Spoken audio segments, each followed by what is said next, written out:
Hey guys, Andy here from Mediocre Hobbies coming at you with an health announcement, I think. I don't know what to call this video. But let's take it from the top. Okay, we as a community of hobbyists tend to not look after ourselves in the best manner. And I hold myself exactly the same. We eat too much sugar, we don't exercise enough as a standard demographic. I think that's fair to say, okay? But when it comes to all other things, we tend to be quite health conscious. And by that I mean, every time I do a video involving airbrushing, I'll get a million comments asking me to make sure I'm wearing a mask, protecting my lungs, keeping myself safe. And then on the flip side, if I do a video on 3D printing, I'll get a million videos. Make sure you're wearing gloves, don't touch uncured resin, don't touch this, make sure that it's in a well-ventilated area, everyone take care. If I use my laser cutter, cutting out MDF, fumes of that are super dangerous, super bad for your lungs, super bad for your health, make sure blah, blah. No one ever talks about wet palettes. And I'm not 100% sure whether that is because they're not in any way, shape or form dangerous for your health, or because it's just one of those topics that has slipped by and no one is thinking about it or saying it. So the reason I bring up wet palettes is about a week ago, I opened mine up to use it and I got a bad smell.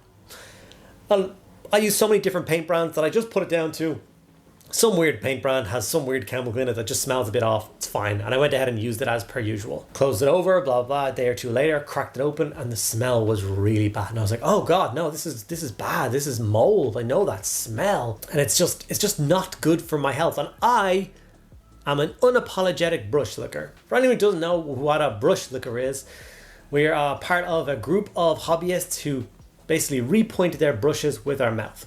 So we'll paint, and then repoint our brush, put it in. So that means that I'm going from moldy wet palette to my mouth. And I'm trying to figure out whether or not that's seriously bad for our health or whether it's fine. And I don't know. I've been looking up online, doing a bit of research, trying to figure out for you guys what the answers were going to be. Because originally I wanted this video to be a tell-all. I wanted to be able to stand in front of you guys and be like, okay guys, here's the down low on wet palettes. Here's everything you need to know. Here's what it is for your health. Here's what it's not for your health. Here's how you take care of yourself, take care of your wet palette, so on and so forth. And the more research I did, the more I realized that nobody's talking about this. There is no other videos out there about it. There's no other information out there on health risks or whatever. I just know mold is not something that you're supposed to ingest. It can make you quite sick. And I did look up what mold can do for ingestion. Most of the time, it's just down to things like nausea or diarrhea. Bad things, your body's trying to flush out badness in your system. But that can go all the way up to the most extreme case, which is liver failure. I'm sure we're not going to get liver failure from our wet palettes, but it's something I think to think about. So how often should we change our wet palettes? How often should we change the sponge? How often should we clean them? How should we clean them? And I have a little bit of information about how I took care of my wet palette and how I do take care of my wet palette when I need to change and clean it.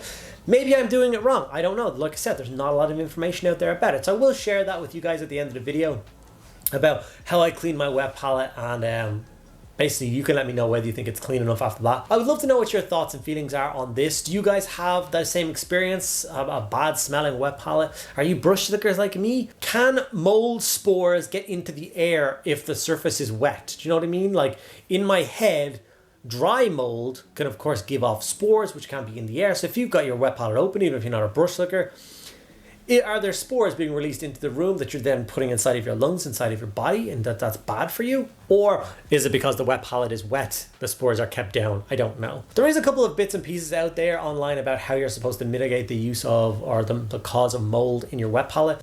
One of the most common ones appears to be put a penny in. If you put a penny or two into it, you'll have copper in your wet palette, and the copper will stop the mold from growing. And I've seen loads of comments online about adding copper coins in and that fixes everything. And then I've seen a load of things saying copper coins don't do anything.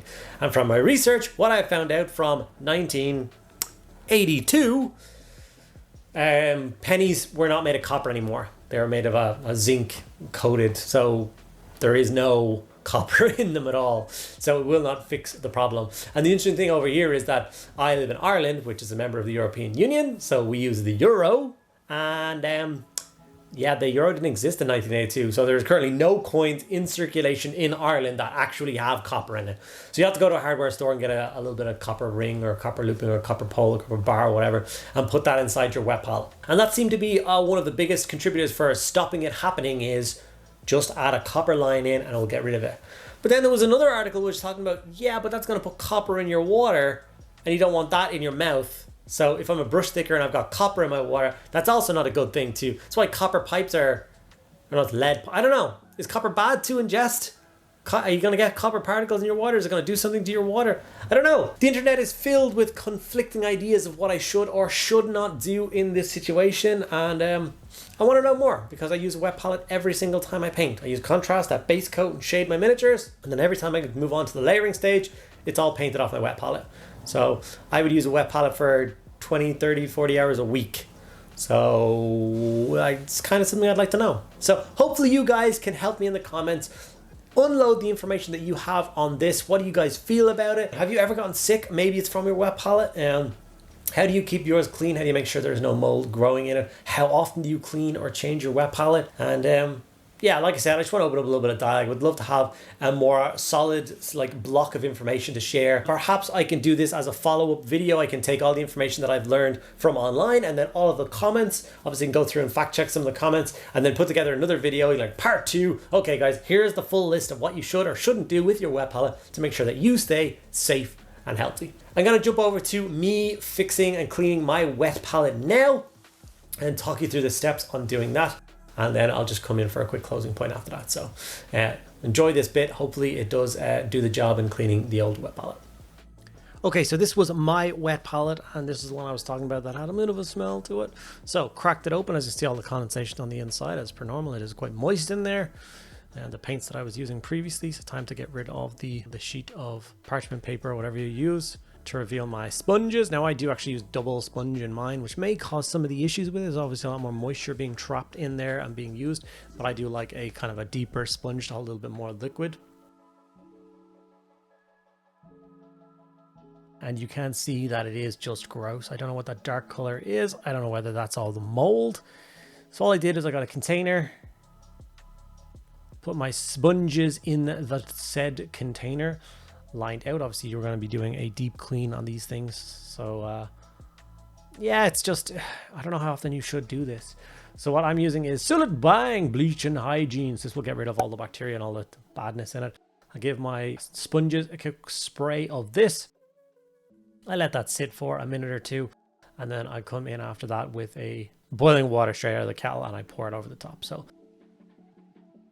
I'm also going to hit the container, the actual palette itself, both the lid and the bottom of it. This will obviously strip some of the old nasty paint off and kill all the bacteria and any of the other bits and pieces that are inside that. So boiling water in on top, and then we're going to leave that for a minute or two.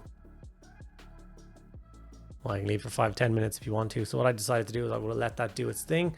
And then there's boiling water on top of these as well. And I'm just going to give it a quick scrub with an old toothbrush to remove, obviously to get rid of some of the old paint, which is good. You want to get rid of that as much as possible. And then obviously, like I said, all the bacteria. Now, like I said at the beginning or the end, I can't remember which part I said it in, but at some point in this video, I will talk about the ideas. I don't know how bleach interacts with paint. Like, I think I did a pretty good job of getting the bleach off of everything, but I can't be 100% sure that there is no bleach left. What happens to bleach and paint? What happens to bleach if I put it in my mouth? Same thing as, you know, brush licking and I get bleach in my mouth. How bad is that? Anyway, here I am scrubbing away using my fingers to squeeze together the sponges and remove all the excess water. As you can see, look at the color of the water. Now, most of that is, of course, just old paint, but it is nice to get the pads looking kind of clean. There's going to be some permanent paint stains on them. That's something that we can never really avoid, and that is a-okay. All we're trying to do is get rid of the majority of it until we're left with some sponges that seem nice enough and clean enough and fresh enough. Obviously feeling around, seeing if they're still a bit slimy or a bit gross or about anything. See if anything else will thing.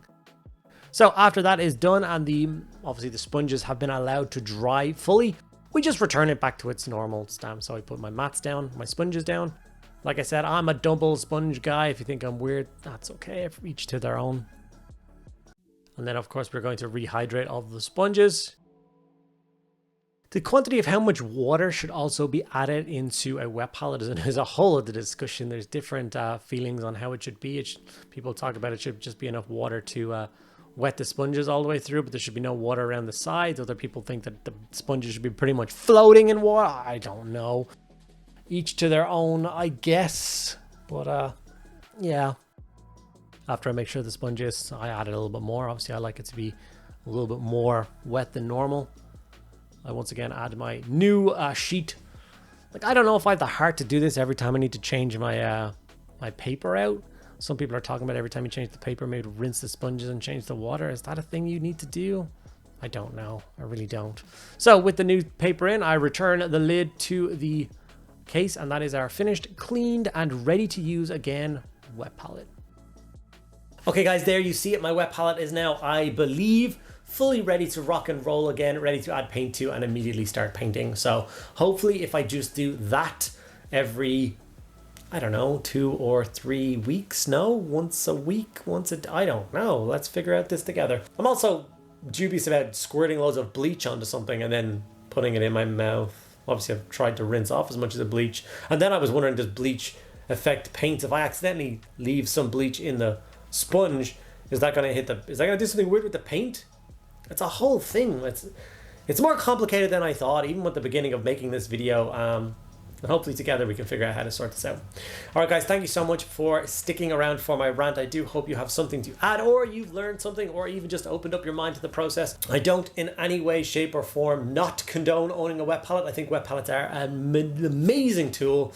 And I think pretty much every hobbyist should have one for their painting. So don't worry, it's not me crapping on wet palettes. They're just the greatest tool ever. Just make sure you're being conscious of your health when you use them. All right, guys, thank you so much for sticking around at the end of the video. I hope you liked it. If you did, like, add your comment, make sure you subscribe so you don't miss out on all future content. Normally it's painting and gaming content, but every now and again a topic pops up and makes me want to make a video, which is what happened today. And if you want to check out and help support the channel, there's links to my Discord down below, access to a private Discord server, an extra vlog style video every single day. It's just 2 of the awesome benefits. So thank you guys so much for sticking around at the end. I'll see you in the next one.